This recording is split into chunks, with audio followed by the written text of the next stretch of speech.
Hey guys, the 2023 AFL National Draft is done. It's over. We've got a couple of new recruits, a couple of new kids to talk about. So in this video, got Pommy with me, our resident draft expert, the AFL's draft expert, almost like a unknown draft expert if you're talking in the mainstream. But mate, welcome back and congratulations on picking another kid. Gets harder every year. I mean, at least I've got a week off, a year off next year. With it being the Camporelli boys, that's like that's nice and easy for me. So, Ashton. For those who follow the show, we've talked about him. I think it was July. Someone sent me the little blurb. It was July we talked about him. So it's been a long time. This is probably the longest link we've ever had on this show. So I gave you the Irish boys, and now I give you Ashton Moyer. Yeah, I did the deep dive of Ashton after he was selected, and I'm not trying to be that guy that says, "Oh, I've never seen a kid that can do this, this, and this," but I genuinely don't remember the last draftee that I've seen highlights of where he kicks set shots with both feet and 50-meter goals on the run with both feet. Where does the two-sidedness come from? Because it's very unique to see in the modern day. Ambidexterity is a very rare trait for many sportsmen. It's something that kind of has died. I know soccer coaching, it used to be a common thing when you were 5, 6. You were banned from using your dominant foot, and some of them games were quite funny to watch because you had to use your weak foot, and the idea was to build it. As sports science has gone on, we've learned that is an inherent trait. It's not something that's a learned skill. You can mask your weakness, but to be elite at both sides, yeah, you're at the pinnacle of human evolution. So if Ashton is watching, there you are. There's a big compliment for you. You're top of the food chain. But indeed, it's a rare facet to have, and it's hard to believe that if we did this video last year, I revealed my rankings for 2024 a bit earlier this year, which is the first time I've done it. It'll be interesting to see which one of them does an Ashton, because at this time of last year, people were talking about Zane Dersma, this bloke, and Harley Reid in the conversation of pick one, and it never materialised. And as we know, Zane Dersma went from strength to strength. Ashton, although his numbers are good, has slid. So let's give some context to those in the audience who are, they know that he slid. They don't know exactly why. Like, doing this with you for a few years, it's quite easy to slide. All it takes is one rumor, whether it's half true or fully true or not, or an injury in Ashton's case. So what made him go from a potential top 3 pick to sliding out to the last pick of the first round? Well, I mean, there's a lot of eventuals that happen in this, but a big thing was he played in a Reserves game against men. He tells the story really well. He did an interview on Fox 40, but he felt a nagging pain in his hip, and that turned out to be a full hip issue, which he never really recovered from. He was in and out of the sides, had some time off. It was TFL, which is tensioner fasciae latae injury. So try saying that drunk. But what that basically stopped him doing is banning him from training, because it is a repetitive injury. So it's something that's when you've been training too hard. And he talks about how when he did return to retraining, it was like starting again. He'd lost his speed. He couldn't move. He couldn't kick. The kicks were falling short. And it was something that he's worked incredibly hard to, by the end of it, work and get back to where he was. But it's crazy. When these guys were tested, this guy nailed the agility testing. So I was ranked 6th for agility in the entire league. But with that hip injury, he's worked on his body. He's worked on the weights. He's put on a bit of size. And as you can see, his year this year is phenomenal. And this is kind of goes against them. This is one of the things that really annoys me. This is where we find the archaicness of the AFL. Where other sports have a very good understanding of anatomy, of life, these boys are amateur. These boys are country footballers almost. They're doing this recreationally while 5 days a week learning school, trying to be good, well-rounded citizens and good young men. They don't have round-the-clock 24-hour healthcare like a professional athlete does. So Ashton, it makes them slide down. Injuries make them slide down. We always fall for the back-end season form as well. That's a classic in the AFL. Be shit for 5 years, be good for the last 6 weeks, and you'll get drafted. Ashton, for me, the story of him really stands out as well. And I implore everyone to look at the Fox Footy interview. He talks about his mum's influence of him being really down in the dumps as he would be not being able to play, the injury, the rehab. And he actually talks about it in the right manner. It's a blessing in disguise because he's kind of gone unregistered, but he is in the conversation. I don't want anyone to get ahead of themselves, but this guy as a player is a bona fide top 10 footballer. Bona fide top 10 footballer. And I feel like this kid here is everything you all wanted. Speed, skill, high half forward. Ashton is that man. Yeah.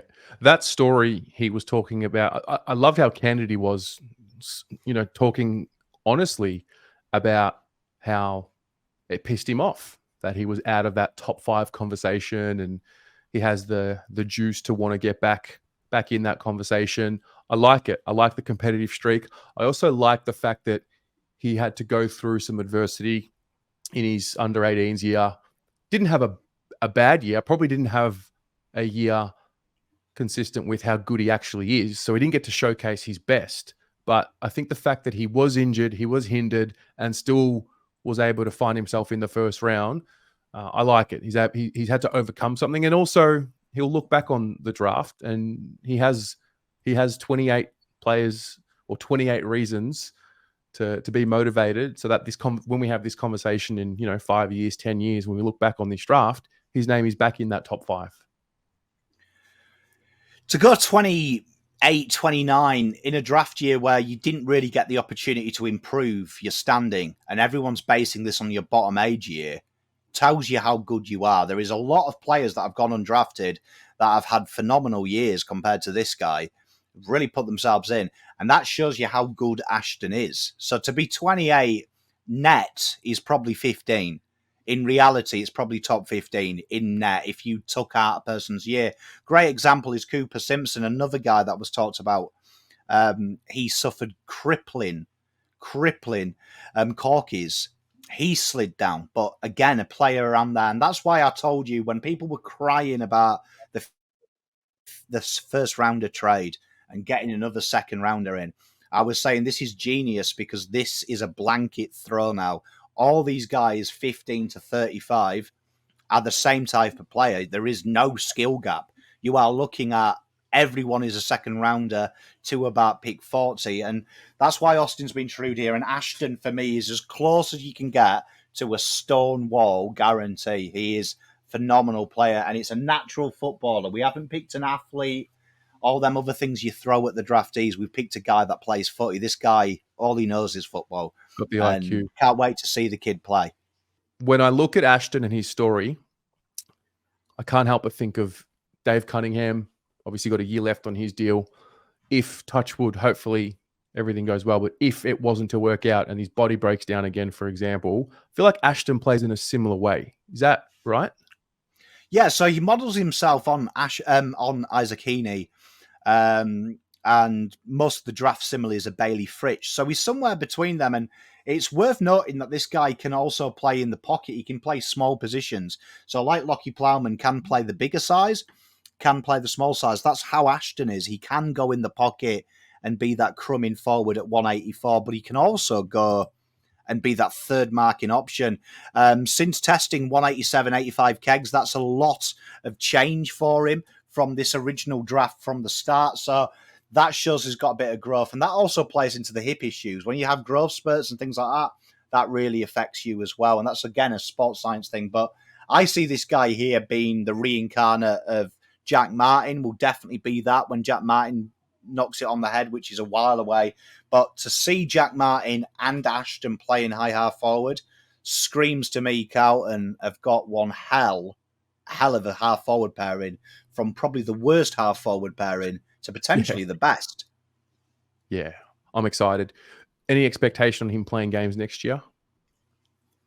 I Could think he he'll play? play. You think I he'll think play? he'll play. Yeah, why?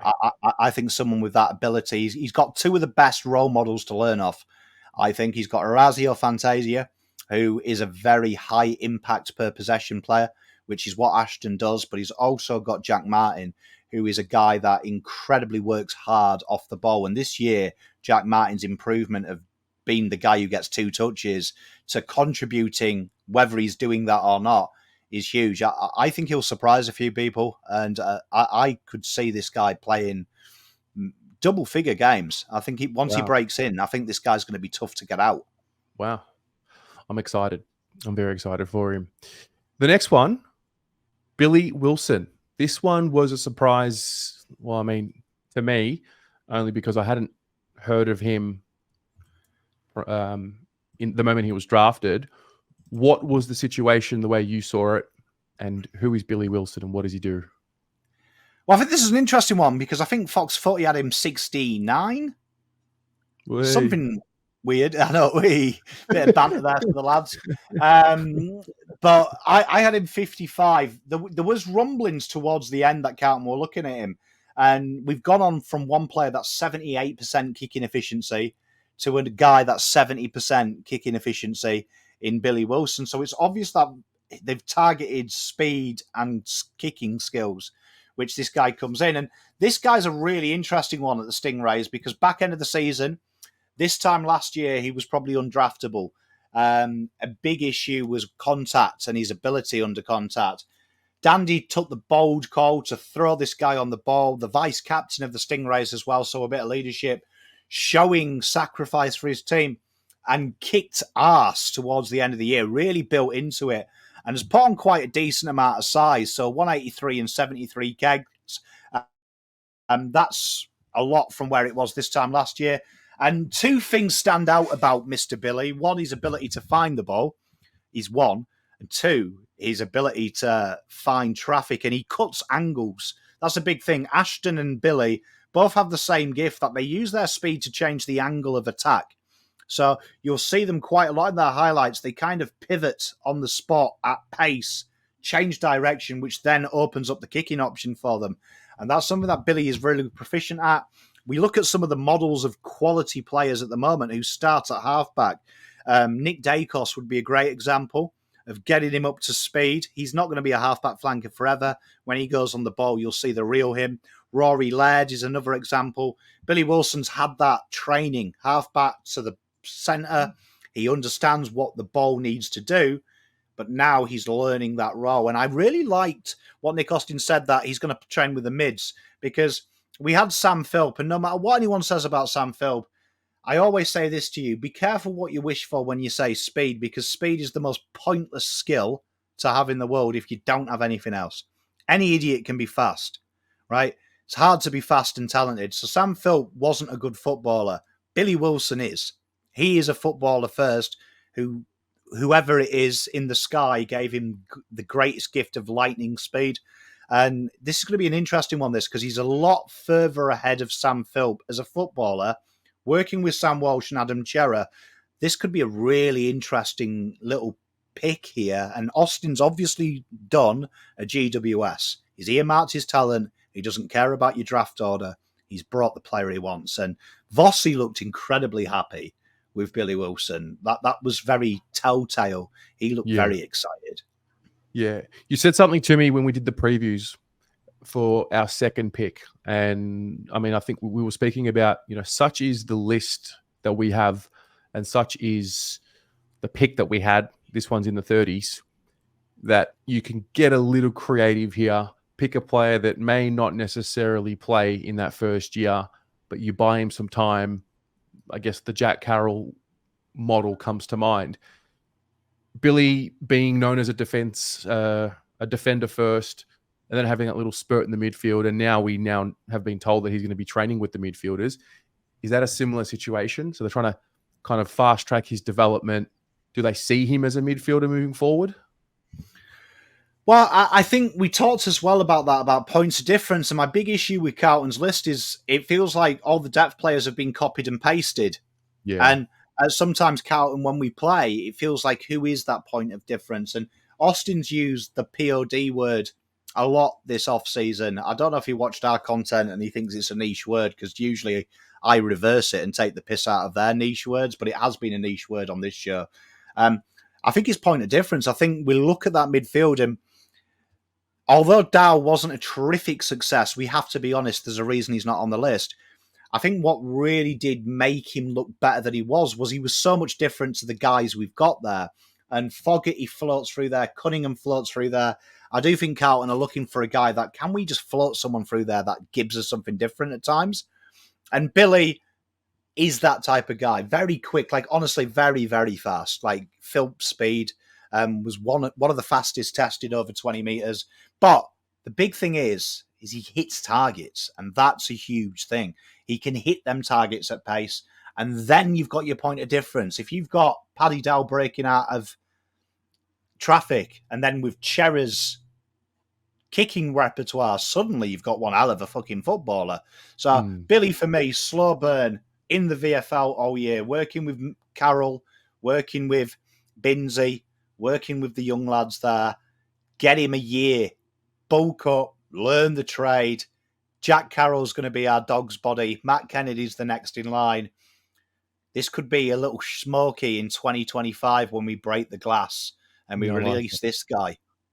I like it. So that's Billy Wilson.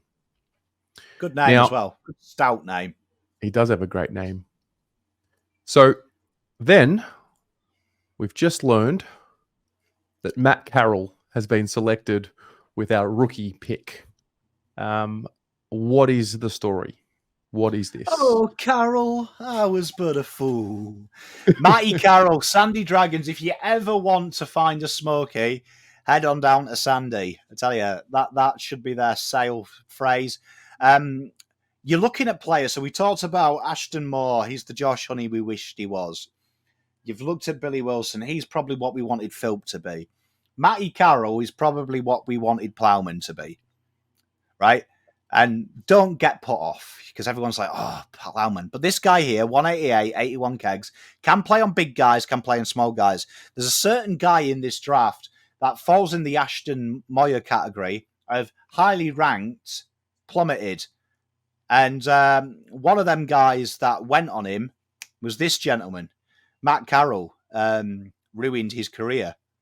Absolutely devastated him against South Australia, absolutely cleaned him up, and incredible on the deck. This guy has shades of Pom Cotter. When the ball's on the deck, yeah, good luck, he's going to knock you out and get the ball. His priority first. High intelligence as defence. If you watch him defend and you watch the Sandy play, they're flag winners for a reason. He knows where to be. He reads the play. He reads packs really well. He's not scared, though, of intercepting and taking the game on. So he's somewhere between a hybrid of Lockie Plowman's one-on-one defending, Nick Newman taking the game on. He's that happy medium. And I would say, watching him, probably scope to go into the midfield, because I think there's a bit of growth into him. I've done him an injustice with that picture. Sorry, Matty, if you're watching this. But there is something about this guy that I think he may be a midfielder as time goes on. And he's got some good players to learn off if he wants to, because he's a very thug-like player, but he's got a bit of class about him. So I really am. I like this pick. A nice little slow burn.